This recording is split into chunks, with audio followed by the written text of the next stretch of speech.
Hello there. Today we're going to be looking at a figure that Hasbro almost never redoes. Bumblebee.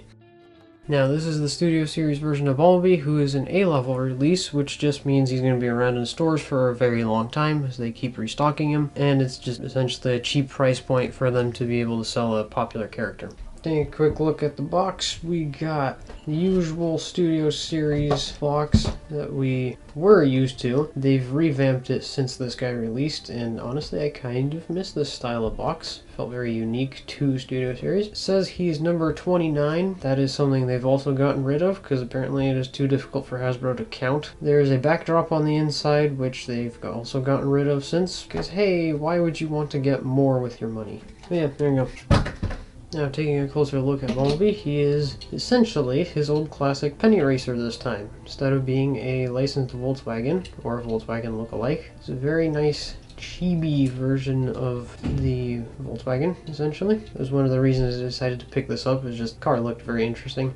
I personally prefer licensed cars, but I do also dig the very cartoony look of this. The car, of course, does roll, as all cars should. And thankfully the wheels are pinned and painted silver. You got even painted bumper, headlights, taillights are even painted, so is the rear bumper. Even the windows are painted. It's like a very faint bluish gray, though this section is a gray plastic with yellow painted over it, which the color matching's not all that great, I'll be honest. Neither's the palm that's used here. It's more of a tan than a yellow really, but oh well. But yeah. Nice little penny racer. Car does have a little storage space for the weapon back here. Just have a gun hanging out on the back. Odd. Frankly, I would have liked if they put storage on the inside, because there is a lot of hollow space on the inside of this section. The gun could easily fit. You can even jam it in there if you really want. I feel like that's a missed opportunity. For a comparison, here's B with the Generation Skids mold. Kind of just shows how small this car mode is. And here he is with another Studio Series release, obviously completely out of scale. Overall, I'd say it's a pretty decent car. Nothing too fancy, nothing too special, but hey, I mean, it's a car.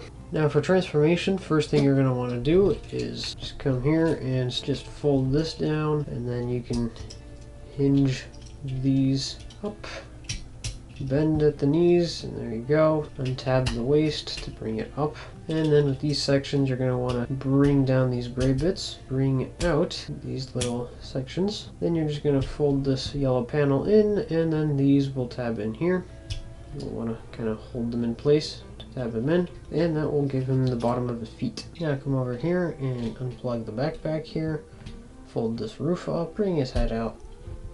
Take the arms back here, unplug them, and then you can just take these sections and rotate them downwards. You can go ahead and just straighten them out, and then you can just bring them back, and these tabs will just go into these slots back here, hiding the wheels inside of his torso. And then the backpack will just come down. These posts will just end up resting inside these notches back here. And then just bring his chest up, and there you go. There is Studio Series Bumblebee in his robot mode. And I would say he's a pretty good looking G1 Bumblebee. Fairly clean, all things considered. Not that much stuff hanging off. Now, shocker, his color scheme is a lot of black and yellow, or in this case, very, very dark gray. I know, exciting.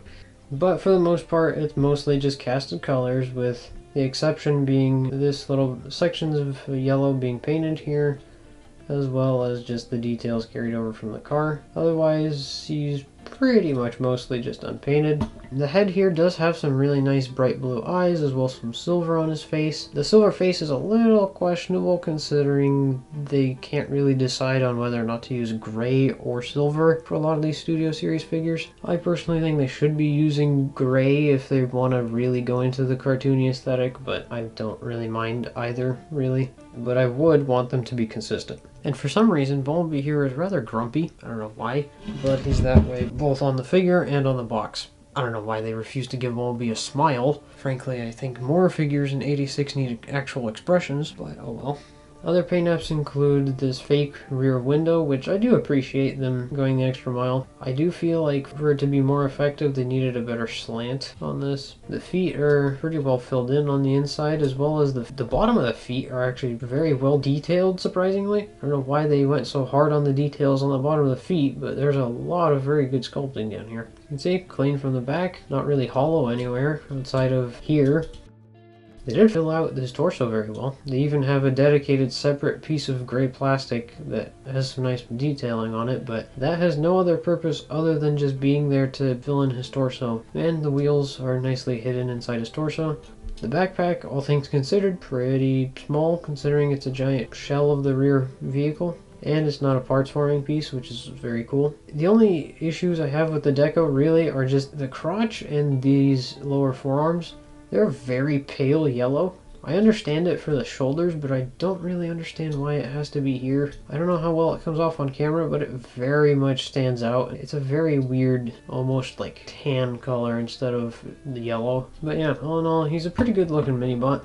I dig him. I mean, quality-wise, it's pretty solid. I can squish this guy and it doesn't feel like anything's gonna happen. Very dense, I guess you could say. Granted, you can always do the lovely pencil test. Now, accessory-wise, he only has one accessory, his usual little blaster, fully painted in silver. Goes in his hands, as you can see. And then for storage, it's the same as in vehicle mode. You just slap it on back here, and there you go.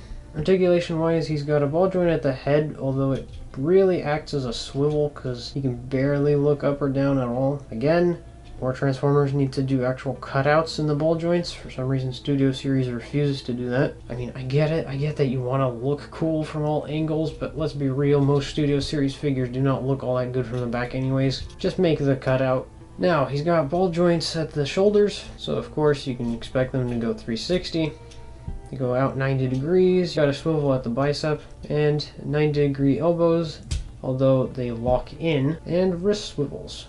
He does have a waist joint, which thankfully doesn't clash with the backpack. You got hips that go outwards to 90 degrees. Of course, he can also do the splits. He has a thigh swivel, and he has a 90-degree knee, although he does have the issue of having such short legs that the knee joint really doesn't do anything, so it's kind of useless. Now, the ankles are interesting because his ankle rocker is pretty much dead center in his shin. And it does go pretty far. Got some solid range on the ankles there, but it looks very awkward because it just looks like his shin just broke. And then you technically can use the transformation hinge to move the feet downwards. Doesn't look all that unsightly, so I would say it's a pretty useful joint to use. Overall, I'd say he's got pretty good range for a Bumblebee. Just wish that his ankle rocker could somehow be lower. Granted, I'm not sure how you'd engineer that on Deluxe. And for size comparisons, here he is next to the Sideswipe mold. As you can see, he is his usual small self as a mini-bot. Now that has been Studio Series Deluxe Bumblebee, and do I think he's worth being a Deluxe? He's a very good, solid, nice Bumblebee. I dig him. He doesn't have much problems. All the tolerances are okay, transformation's fairly simple, he's well filled out, but he is rather small. And I mean, as nice as he is, I'm not sure I would consider him to be as worth 25 bucks as like a usual Deluxe would be. He has nice quality plastic, but I wouldn't really say that this small guy is worth the $25. Even with all of his nice engineering, he is kind of just very tiny and overall not all that complex, really. And the articulation is nothing notable, really. It's kind of just your usual standard articulation. But thankfully, this guy is being constantly restocked since he's an A-level. He's constantly on sale. I mean, so while he's out, I would recommend him if you can find him discounted. He's certainly not a Legends figure or core class at all, but I wouldn't really say he's quite a Deluxe. But otherwise, he's pretty good. I don't really hate him, don't really love him, but hey, it's a Bumblebee that they decided to shove into Studio Series because they'll do anything other than make more movie toys.